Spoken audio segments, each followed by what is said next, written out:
Pero ¿por qué tanta insistencia en buscar a Dios? ¿Por qué tanta insistencia de querer que la gente esté cerca de Dios? Y por un momento quiero que dejar a un lado el tema de la fe, por un segundo nada más, y pensar un poco desde el punto de vista un poco práctico de por qué tanto las personas decimos que busques a Dios, que pienses en su camino, que hagas lo que Él tiene para nuestra vida. Y cuando tú ves los personajes de la Biblia, te das cuenta de algo muy interesante. En esos personajes de la Biblia, ¿por qué Daniel es un hombre que es mucho más exitoso que todos sus colegas que fueron llevados en la cautividad? ¿Por qué José, un hombre que llega siendo, y miren la historia de Daniel y de José, cómo son igual de parecidas? José, un esclavo que llega a la tierra de Egipto y en una calidad de esclavo, pues está en esa función. Citlali, ¿me ayudas con la cámara tantito en lo que llega alguien? ¿Por qué alguien está en esa condición? ¿No? Como José, que es un simple esclavo. Y luego después de José piensa en Daniel, también es un esclavo porque son llevados como esclavos a esa tierra lejana y en esa condición. ¿Y por qué a José y a Daniel les va mucho mejor que a todos los demás que están alrededor de él? Y te quiero decir, en la Biblia están encerrados secretos muy profundos de la grandeza de Dios. La Biblia tiene secretos únicos que por eso las personas que leen la Biblia en el camino alcanzan mucho mayor plenitud y mucha mayor realización. Y evidentemente la realización, lo he dicho muchas veces y la historia lo prueba y los hombres lo han dicho, la plenitud y la realización no está en la capacidad económica de la gente, no está en la fama, en el prestigio y la reputación que pueden hacer. Tú puedes ver, y a lo mejor sea lo más absurdo que yo lo diga, no lo debería decir yo, si tú ves hombres muy ricos, millonarios en el mundo, famosos, gente famosa, que terminan suicidándose, personas, actores famosos que terminan suicidándose, es decir, gente que tiene la fama, el prestigio, la buena reputación, la riqueza, y esas personas terminan en el suicidio. Porque una persona se suicidaría, porque es tan grande su dolor y su sufrimiento que ya no quieren más con esa agonía y con ese dolor, se sienten destrozados y destruidos por dentro, tan miserables que la única esperanza que te queda de estar un poquito mejor es quitarte la vida.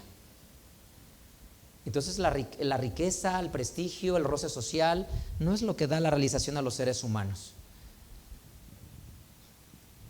Al final del camino, los hombres de Dios terminan teniendo mucha más plenitud en su corazón, porque hay un poder encerrado en la Biblia. La Biblia tiene secretos del éxito encerrados en ella, y por eso las personas que se dedican a vivir lo que la Biblia dice, en el tiempo logran ser mucho más exitosas.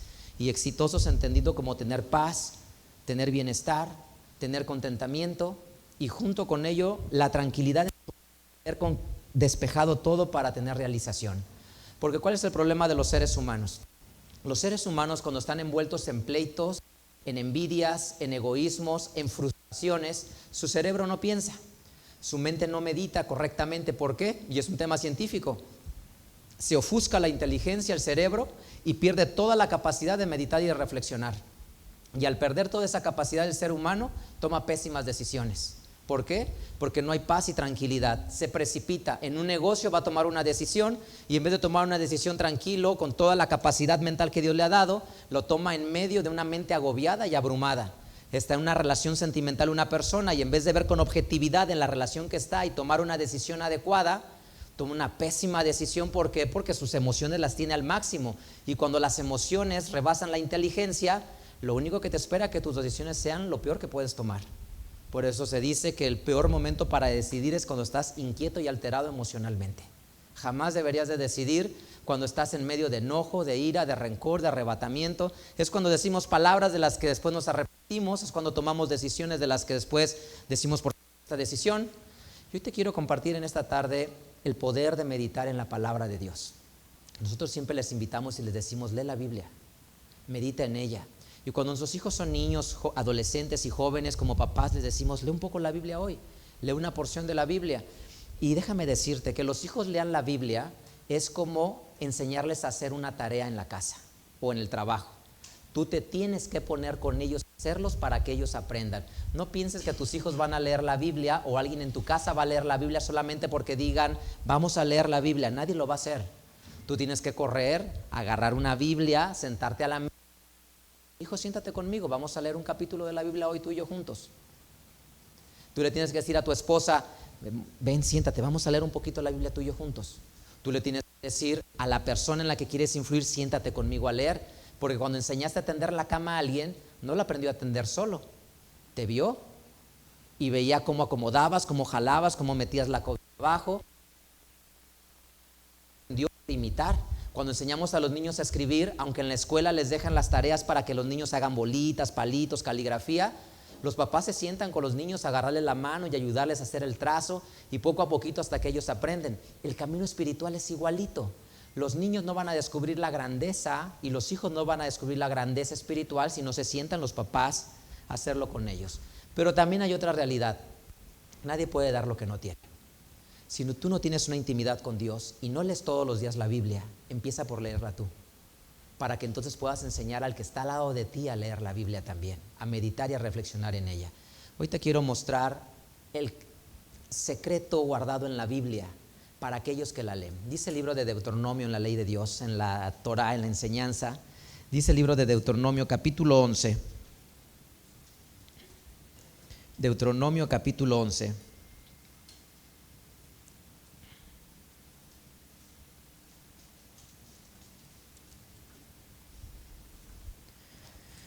Mira el secreto de la Biblia y quiero que guardes esto en tu corazón. Y en verdad, chicos, adolescentes, jóvenes, deseo que guarden eso en su corazón. Deuteronomio 11, versículo 18 y versículo número 20. Ve lo repetitivo que es.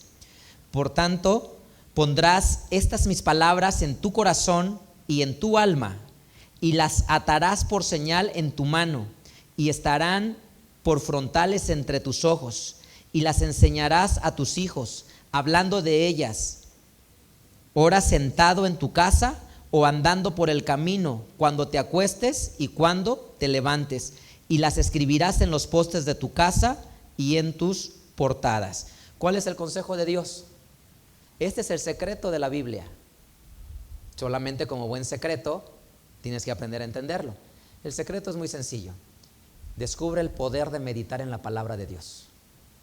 El arte en la vida es una persona que reflexiona. La diferencia entre los animales y el ser humano es nuestra capacidad de reflexión, nuestra capacidad de pensar y de meditar. Y si tú empiezas a meditar, ¿por qué Dios quiso decir esto? ¿A qué se refiere Dios? ¿Qué beneficio me puede traer? ¿Cómo impacta mi vida? ¿Cómo lo puedo vivir? ¿Cómo esto se aplica a lo que viví en la escuela, a lo que viví en esta relación sentimental? Y cuando la gente empieza a pensar y a meditar, empieza a descubrir la grandeza. La grandeza del ser humano es pensar, meditar, reflexionar, analizar. Y eso nos hace distintos. La Biblia dice, ¿sabes cuál es el secreto? Estas palabras que yo te enseño hoy las enseñarás a tus hijos cuando se acuesten, cuando se levanten, cuando anden por el camino, cuando se sienten. Las pondrán en sus manos, las pondrán en su frente, las pondrán en sus postes, en sus portadas. Es decir, impregna tu mundo de la palabra de Dios. ¿Para qué? Porque si lo impregnas va a pasar una cosa en tu vida. Vas a meditar en ello. Esa es la clave. Que medites en ello. Que pienses en ello y digas, ¿qué pasa si hago esta decisión que tengo frente a mí? ¿Cómo quiere Dios que la viva? ¿Qué espera Dios que reaccione de esta manera? ¿Por qué quiere que lo haga de esa manera? ¿Por qué a Dios le interesa que yo tenga esta conducta? Y si impregnas tu mundo alrededor, vas a tomar este camino de pensar en Dios permanentemente. El consejo encerrado en la Biblia, el secreto de la grandeza en la Biblia es: reflexiona y medita en mí. Descubre el poder de la reflexión. Libro de los Proverbios, repite la misma palabra. Proverbios capítulo 6.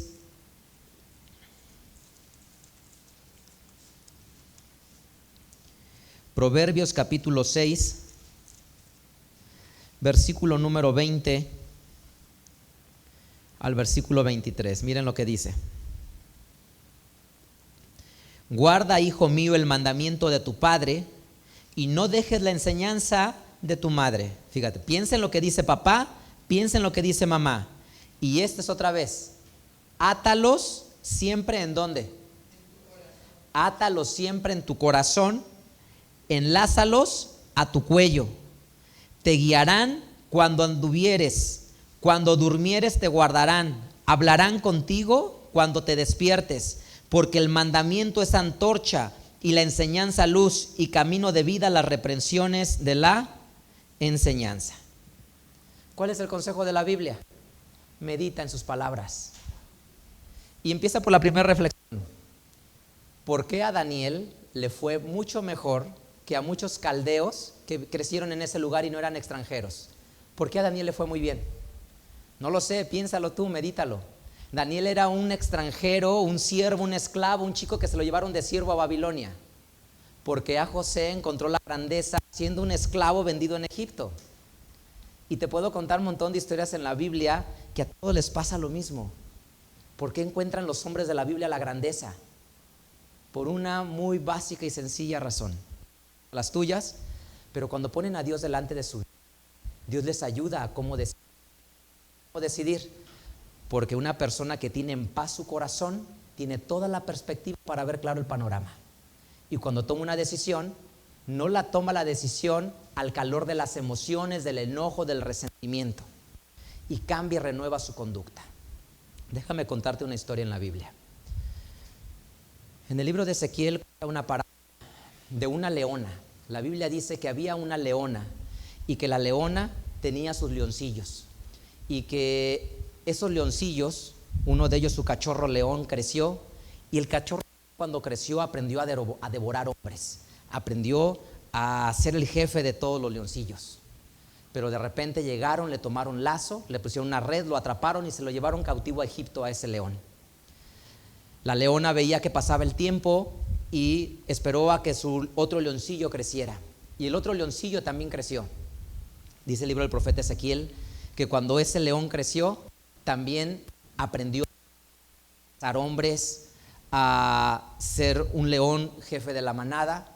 Pero llegaron y otra vez tomaron preso a ese león y se lo llevaron a Babilonia. Esta leona tuvo 2 hijos y sus 2 leones, uno fue llevado a Egipto y el otro fue llevado a Babilonia. Y los 2 leones fueron perdidos. La grandeza de la Biblia está en que la Biblia da prevenciones. ¿Para qué? No para que las hagas inmediatamente. Yo no te diría, haz lo que dice la Biblia. Yo lo que te diría es, medita en lo que dice la Biblia. Y después de meditar, descubres la grandeza que lo tienes que hacer, hazlo. Pero hay un paso previo. Para que lo puedas hacer con fe, tienes que meditar en lo que dice la Biblia. Si no meditas, nunca va a tener sentido para ti. ¿Para qué venir a la iglesia? Imagínate. Pasa en la sociedad y pasa en las congregaciones. ¿Cuál es el principal reto que enfrentan los niños en las escuelas? El bullying. El bullying es el primer reto que enfrentan los niños en la escuela, ser rechazados y marginados de un grupo social. ¿Tú crees que podría pasar eso en una congregación, que una persona viene a la iglesia y no sea aceptada en un círculo social porque no me cae bien, porque no es de mi tipo? ¿Podría pasar lo mismo también? Entonces, ¿qué diferencia hay entre lo que pasa en una escuela, que algunas personas vienen y encuentran no ser integradas a una sociedad, y en una congregación personas vienen y no son integradas a una sociedad? ¿Cuál es la diferencia? La meditación. Que una persona que medita, su corazón no es egoísta. Una persona que medita dice, mi corazón es tan grande que todos caben aquí adentro. Mi corazón es tan grande que no tengo un pensamiento de decir, si eres mi amigo, no puedes ser amigo de la otra persona. Si estás conmigo, no puedes juntarte con las demás personas, tienes que estar junto a mí. ¿No? Un corazón generoso y abierto pertenece a todos, como era Jesús. A Jesús llegaron y le dijeron, maestro, mira, aquellos andan bautizando y echando fuera demonios en tu nombre y tú les diste permiso que fueran, ni son de nuestro grupo. ¿Y qué les dijo Jesús? Déjenlos, porque están hablando a favor mío. Ellos están conmigo porque están hablando de mi nombre y nos están haciendo un bien. No les dijo, no pertenecen a este grupo, déjalos que hablen. ¿Qué es lo que te quiero decir? En esta historia de la leona y los leoncillos, te vas a dar cuenta ahorita que te empiece a explicar de quién se trata la leona y los leoncillos. Te vas a dar cuenta que la diferencia está en meditar. Tú pudiste haber nacido príncipe, porque estos leoncillos son príncipes. O pudiste haber nacido esclavo, como José y Daniel. Pero a José y a Daniel no les limitó ser esclavos para convertirse en príncipes. Y los otros, naciendo príncipes, nunca lograron tener corazón de príncipe y de rey. Siempre arrastrados por el egoísmo, por su incapacidad de reflexionar y de pensar en Dios. Mira este versículo, para que veas El consejo de Dios. Isaías 30. Piensa en esto. Isaías capítulo 30. Versículo número 1. Y este versículo medítalo y reflexiónalo. Isaías 31. Ay de los hijos que se apartan, dice el Señor, para tomar consejo y no de mí, para cobijarse con cubierta y no de mi espíritu, añadiendo pecado a pecado. Es decir, estás mal, vas a pedir otro consejo para perseverar en el mal. Se parten para descender ¿a dónde? A Egipto, y no han preguntado mi boca, para fortificarse con la fuerza de Faraón y poner su esperanza en la sombra de Egipto. Mas la fortaleza de Faraón se tornará en vergüenza y el amparo en la sombra de Egipto en confusión. Bueno, pues mira esto. ¿Qué es el consejo de Dios? El consejo de Dios es muy claro. Tú has decidido partir a Egipto y preguntarle a Egipto en vez de preguntarme a mí. Aquí estoy yo para darte un consejo, dice Dios, pero mi consejo no te importa, mi consejo no es relevante. ¿Quieres ir a Egipto a preguntarle a Egipto y pedirle su... Está bien, ve y pregúntale, pero ¿sabes qué? Si tú le haces caso al consejo de Egipto, se te va a regresar a tu vida, y ese consejo te traerá destrucción, dolor y soledad. Ok, trata de unir lo que hemos leído hasta ahora. Graba estas palabras en tu corazón, medita en ellas, reflexiónalas, oye el consejo de tu padre, no menosprecies la instrucción de tu madre. Y eso dice la palabra de Dios, piensa en ello. Ok, yo voy a pensar en ello y voy a grabarlo en mi corazón. La próxima vez que tenga una decisión que tomar, yo tengo dos opciones: ir a consultarle a Dios o ir a consultarle a Egipto. Egipto representa todo lo que no sea Dios. A quien le dice, y si le vas a preguntar a Egipto, se te va a devolver en destrucción. Bueno, estas palabras se las enseñaron a estos leoncillos. Sus padres se los enseñaron. Estos leoncillos son hijos de un rey que se llamó Josías, un rey con mucha grandeza en el pueblo, el último rey con grandeza en Judá, el último rey con un corazón noble de rey realmente. Y se las enseñaron a sus hijos. Porque estas palabras que te estoy contando suceden más o menos por el año 760 antes de la era común. La historia de los leoncillos va a suceder por el año 600, es decir, 160 años antes de que pasara la historia de los leoncillos que te voy a contar. Isaías lo dijo y se fue contando de generación en generación. Entonces, en los días de los leoncillos ya era un proverbio muy famoso y por todos conocido: si bajas a preguntarle a Egipto y no a Dios, esa consulta se te va a devolver en destrucción. Pues bueno, resulta que muere Josías y empieza una sucesión de la corona. No sé, Hugo, si tenemos la imagen. Entonces, cuando llega ese momento, quiero que veas una familia. Hay un rey que se llama Josías, y Josías va a morir y sus hijos van a reinar. El primero que se queda en el lugar de Josías es Joacás o Joacás. Y este va a reinar 3 meses y se lo van a llevar a Egipto. Es el primer leoncillo de la parábola de Ezequiel. Después de él va a venir otro hombre que se llama Joacim, y este hombre va a reinar 11 años. Va a estar gobernando, y tú lo encuentras con 2 nombres en la Biblia, y él va a estar ahí. Luego va a estar Joaquín, su hijo, y luego después estará Sedequías. Lo que te quiero transmitir con eso es que quiero que veas que es una familia. Josías con sus 3 hijos, e inclusive un nieto de él llamado Joaquín. Toda una familia que conoce el consejo de Dios. ¿Cuál es la suerte de cada uno de ellos? Joacás no se quiere someter a la mano de Dios, y entonces el rey de Egipto lo captura y lo quitan y va a morir. Luego Joacim le va a pasar exactamente lo mismo. Y me historia de Sedecías o Sedequías, como aparezca en las Biblias. Te quiero contar la historia de Sedecías. Sedecías es el segundo leoncillo de la parábola de la leona y sus leoncillos, escrita en el libro del profeta Ezequiel. ¿Qué le pasa a Sedecías? Recuerda esto: la instrucción de tu madre y de tu padre, y lo que Dios te dijo, grábalo, es: no vayas a preguntarle a Egipto, y si le preguntas, no le hagas caso, porque si le haces caso, la destrucción vendrá sobre ti. Año 606, Nabucodonosor conquista Egipto y a toda la provincia donde está Judea, lo que se llamó Judea o Israel, la tierra de Canaán, y conquista esa tierra. Y entonces les dicen una señal muy clara: sométete a la mano de Babilonia. Hoy nos han castigado porque Dios ha decidido castigarnos para hacernos reflexionar. Vamos a estar en paz si aceptamos el castigo y la reprensión, pero si tú te rebelas, Dios nos va a castigar. Que tienes dos opciones: aceptar la voz de Dios, que es: te estoy castigando, reflexiona y medita y cambia tu conducta. O tienes la segunda opción de decir: no me importa lo que me estén castigando, sigo haciendo lo mismo, insisto, e inclusive soy mucho más persistente en la conducta que estoy haciendo. El profeta Jeremías le va a escribir así. Dice Jeremías, capítulo 27. Este es el consejo de Jeremías a uno de estos dos leoncillos llamados Sedecías. Jeremías capítulo 27,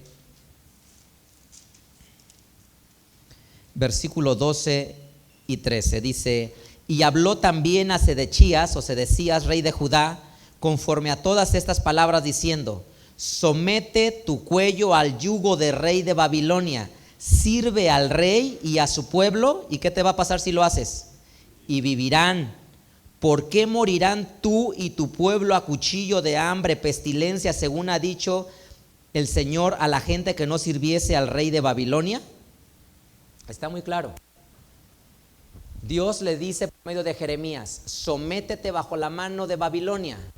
Es mi designio que te castiguen.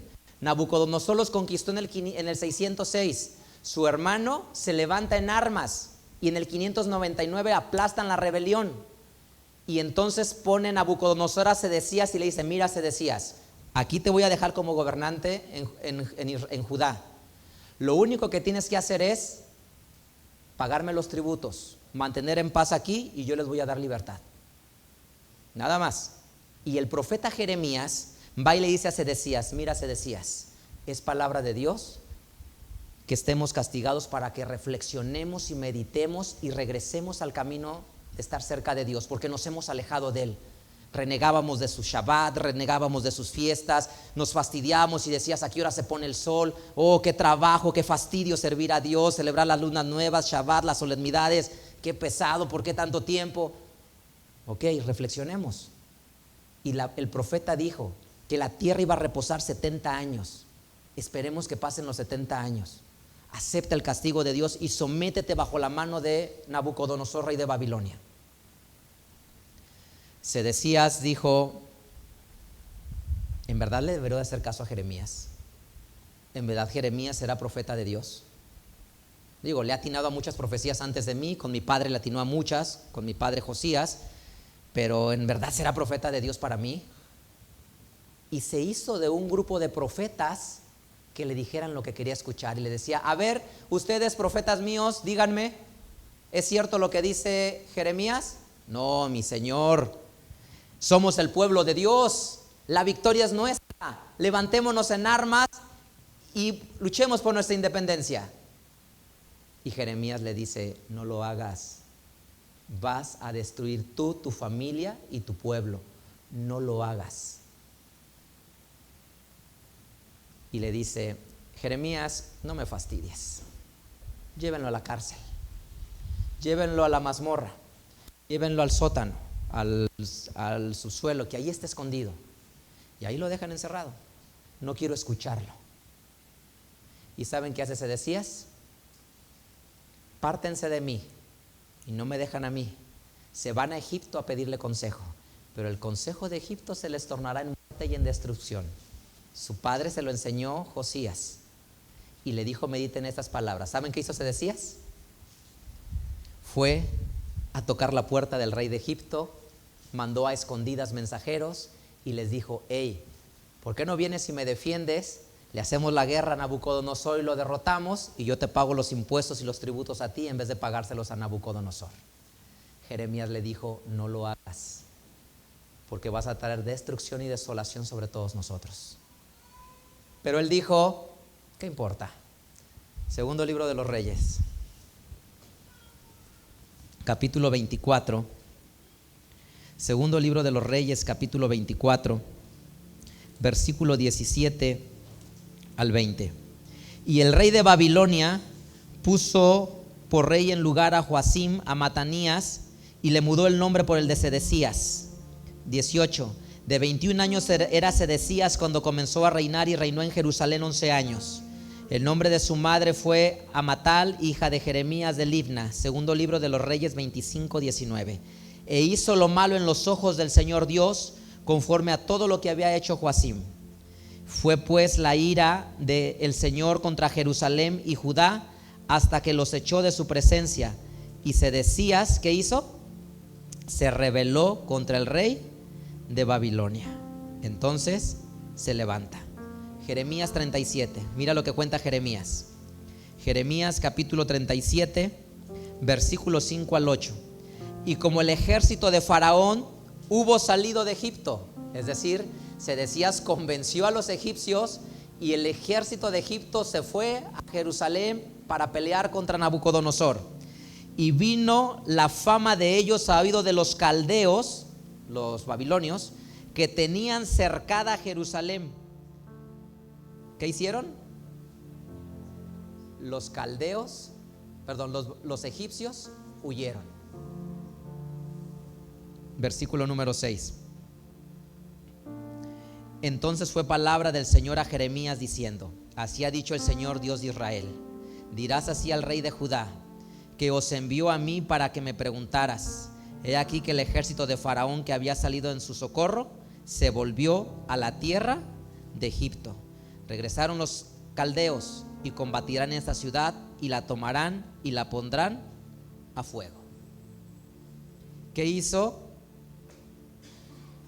Lo que hizo Sedecías, negoció con ellos, vinieron los egipcios y como siempre pasa, así pasa con los malos consejeros. Cuando llega la guerra, todos se van. El que te dice, el que te invita a las drogas, al desorden, a descubrir tu sexualidad, a no ser productivo, a desafiar a tus padres, a deshonrar a la familia, son los primeros que se van cuando estás hecho un caos y perdido en la soledad, en la depresión, en la consecuencia de tus acciones. El rey de Egipto vino con su ejército y cuando ven, son muchos, vámonos, y se regresan.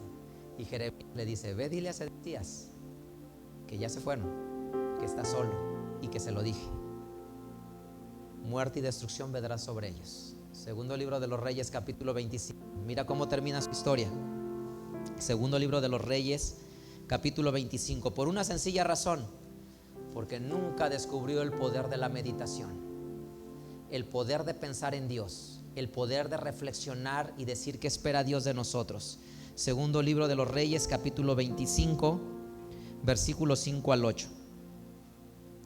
Y el ejército de los caldeos siguió al rey y tomólo en las llanuras de Jericó. Es decir, aquí huye Sedecías, si lo leen arriba, y lo tomó en las llanuras de Jericó, habiéndose esparcido de él todo su ejército.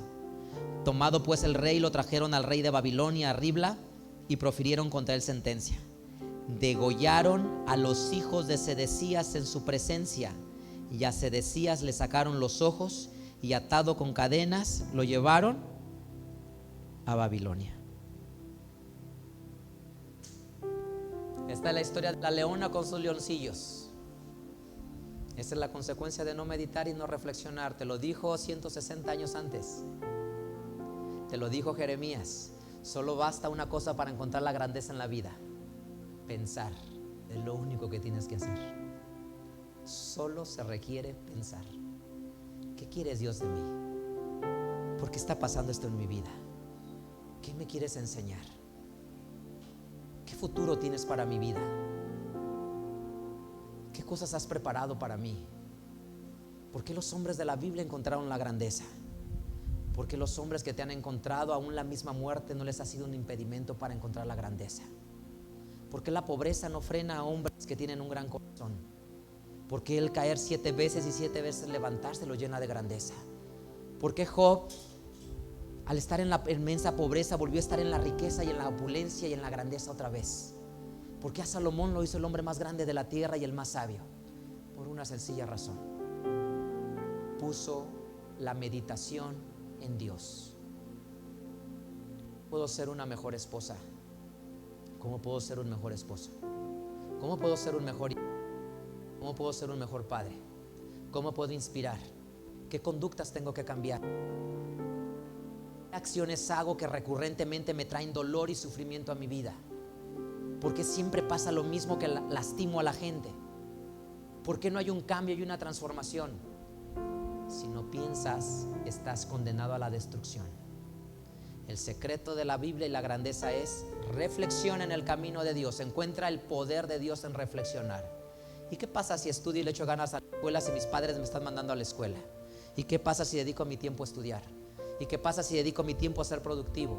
¿Y qué pasa si dedico en mi trabajo a ser el mejor en lo que hago en mi trabajo? La Biblia dice: y hallarás gracia y buena opinión delante de los ojos de Dios y de los hombres. Eso pasará.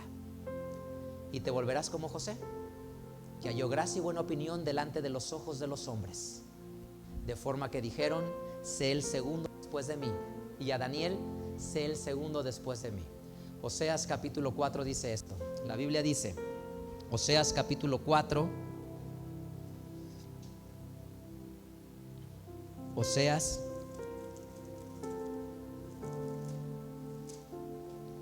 capítulo 4. ¿Qué fue lo que pasó entonces? Piensa en esto, grábatelo en tu corazón y mira lo que dice. Mi pueblo fue talado porque le faltó, ¿qué cosa? Sabiduría, porque tú desechaste la sabiduría. Yo te echaré del sacerdocio, y pues que olvidaste la ley de tu Dios, también yo me olvidaré de tus hijos. Si tú te olvidas de mí, yo también me olvidaré de ti, dice Dios. Si a ti no te interesa mi consejo, te dejaré que tomes tus decisiones y nos vemos allá. Allá te espero. Y cuando tu mundo haya dado cuenta que sin mí no existe nada, te esperaré de regreso con los brazos abiertos. Entonces, es tu elección por dónde quieres caminar. Yo te recomiendo que camines de la mano de Dios. De la mano de Dios siempre encontrarás amor, confianza y bienestar, aún en la noche más oscura y aún en la tormenta más densa en tu vida. ¿Qué hace reflexionar a las personas? Los hace: siento enojo, siento envidia, siento frustración. Quien medita y reflexiona, paso para atrás. Mi padre es un alcohólico y golpea a mi madre en casa. Pero una persona que reflexiona dice: ¿es correcto que mi padre se embriague, pierda la razón y golpee a mi madre en casa? Y dice: no, yo no seré de esa manera. Y deja de ser un alcohólico.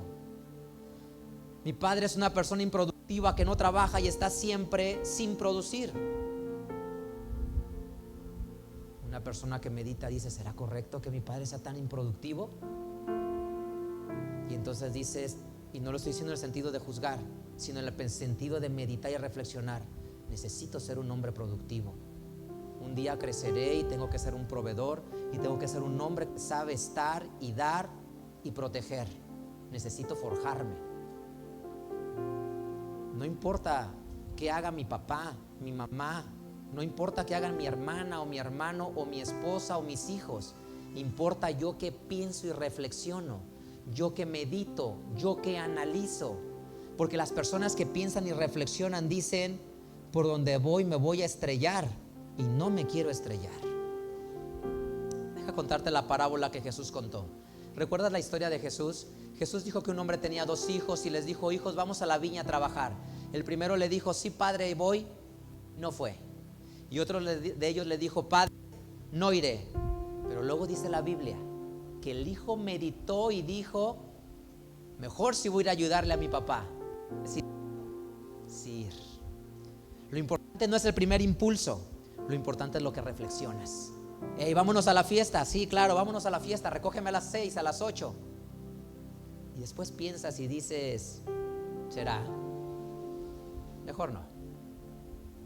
Hey, no importa que no nos hemos casado, que no tenemos relaciones sexuales. No importa que no estemos casados, todo el mundo tiene relaciones sexuales. Tú y yo vamos a tenerlas. Está bien, te recojo a tal hora y vamos a ir a tal motel. Excelente. La grandeza está en quien reflexiona y dice: debería de ir. ¿Qué dice? ¿Qué es? ¿sabes qué? No puedo ir. La grandeza está en la reflexión.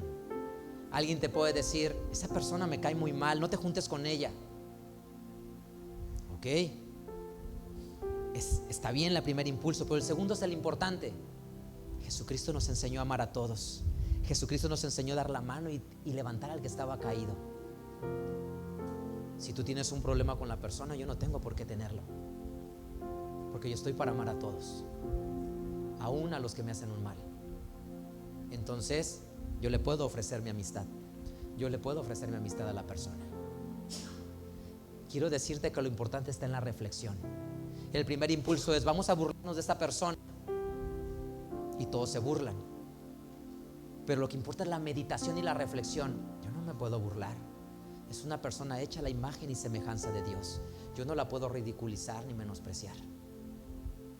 Yo no puedo hablar mal de una persona.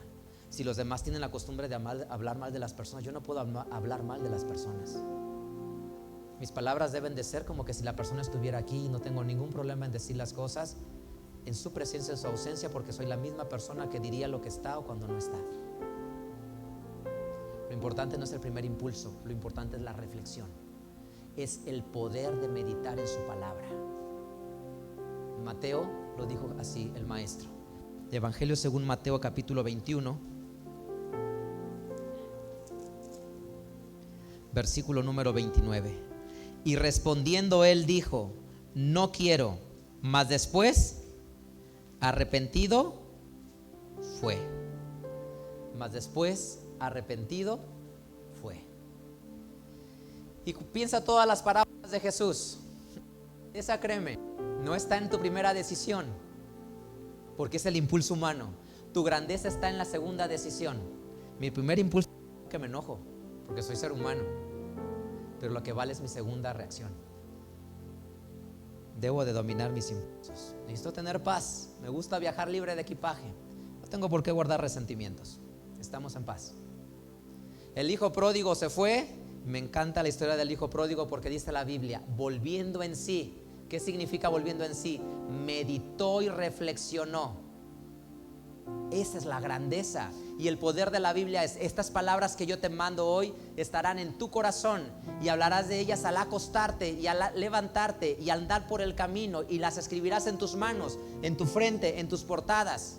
Impregnarás tu mundo para que cuando decidas con base a mi palabra y no con base a tus pensamientos. Y si me haces caso, en 10 años verás y sabrás por qué Daniel fue el segundo grande de Babilonia, y sabrás por qué José fue el segundo grande de Egipto. No importa la cuna en la que naciste, importa que medites en Dios permanentemente. Eso es lo que importa, meditar en Dios y en su palabra. Así es que la próxima vez que mamá te diga algo y no estés de acuerdo, y papá te diga algo y no estés de acuerdo, no pasa nada. Pero yo solo te pido un favor: date un minuto de reflexión y de análisis y medita y di, ¿qué consejo me daría Jesús si estuviera aquí? Si Dios estuviera aquí, ¿qué me diría mi vida? ¿Cómo le gustaría que reaccionara? Y todas las historias de Jesús tienen un común denominador: hombres y mujeres que reflexionan. La mujer samaritana reflexionó. La mujer adúltera reflexionó. Zaqueo reflexionó. Y después de que meditaron todos ellos, cambiaron. El apóstol Pablo meditó. Y cuando meditó dijo, ¿quién eres, Señor? ¿Qué quieres que yo haga? Y dijo, ese día dejé toda mi fama, mi prestigio, mi familia y mi reputación por ir a los pies del Señor. Entonces, ¿qué te quiero decir? El poder de la meditación en tus conductas y en tus acciones es la grandeza. Si tú eres una esposa, un esposo, un hijo, un nieto, un abuelo, cualquiera que sea tu rol, eres estudiante, estás en el hogar, trabajas en el hogar, lo que tú hagas, necesitas meditar y reflexionar. ¿Tienes problemas en tu matrimonio? Medita y reflexiona tu conducta, qué es lo que provoca. ¿Tienes problemas con tus hijos? Reflexiona en tu conducta, qué es lo que provoca. El arte y la grandeza está en la meditación y en la reflexión que podemos hacer. Jesús contó una parábola y dijo, nadie sale a la guerra sin contar primero cuántos son los que vienen contra él. Nadie edifica una torre sin contar primero los dineros que tiene, por no quedarse a la mitad. ¿Cómo se llama eso?